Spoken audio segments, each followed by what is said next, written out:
Hello, in this video lecture, we're going to be covering ICD-10 PCS procedures for the respiratory system.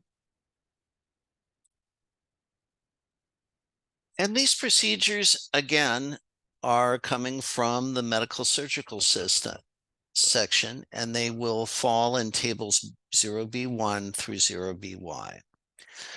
That takes us through the first three characters. Now we get into the root operations. And you can see these in table 13.2 in your text, but they include a lot of the same ones we've seen before: bypass, change, destruction, dilation, drainages, excision, extirpation, extraction, fragmentation, insertion, inspection, occlusion, reattachment, repair, replacement, resection, restriction, and so on. We even have transplantation. The body part is the specific part of the respiratory, and we normally think of this as the tracheobronchial tree, the trachea, the bronchus, left, the lobe of the bronchus, right and left, middle lobe, lower lobe, left and right, the lingula bronchus. And then we also have such things as the pleura, right and left, the diaphragm. All these are parts of the respiratory system. The fifth character talks about the approach, and it could be done open, it could be done percutaneous endoscopic, via natural or artificial opening, via natural or artificial opening endoscopically, or external.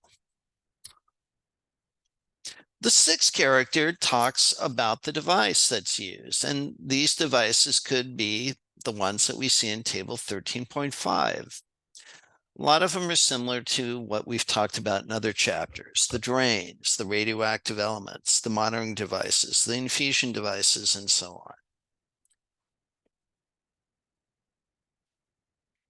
And then finally, we get into the devices. The devices could be an intraluminal device, endobronchial valve, synthetic substitute, non-autologous tissue substitute, diaphragmatic pacer leads, or no device at all.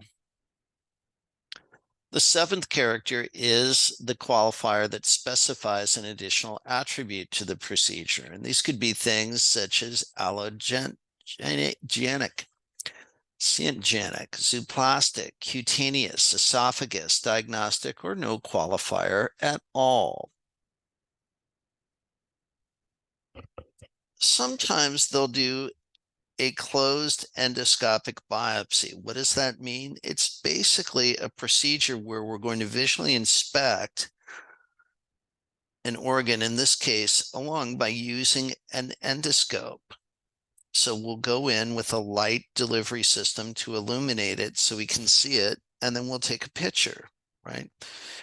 In the respiratory tract, the endoscope may be inserted via the nose or to the lower respiratory tract, a bronchoscopy, if you will. A closed endoscopic biopsy is an excision of tissue for diagnostic purposes. In other words, we're going to go through the scope, we're going to visualize something, we'll take a sample of tissue, and it will be an excision because we'll be cutting out or off without replacement a portion of a body part.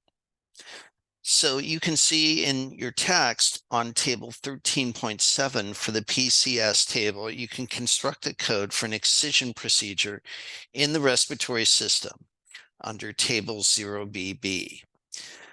Where the coder must be diligent is to select the correct body part that's excised, the approach used, such as via a bronchoscopy, via natural artificial opening endoscopic, no device, right? Because nothing's going to be sticking around. And the qualifier would be diagnostic, because it's a biopsy. And then finally, we get into vents. There's several different types of vents. Mechanical ventilation is a type of vent that pumps air into the patient's lung, and there's no attempt by the patient to breathe on their own. It's really a non-surgical procedure. Mechanical ventilation gets coded to extracorporeal assistance and performance. And these fall into tables 5A1, and it can be 5A19375Z, 5A19457, or 5A19557.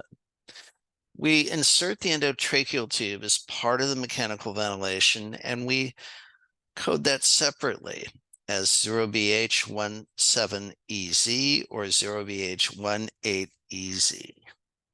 And these vents are based on time. They could be less than 24 hours, they could be 24 to 96 consecutive hours, or greater than 96 consecutive hours. And that's all I have for you. Please stop by office hours or email me if you have any questions about this material. Bye now.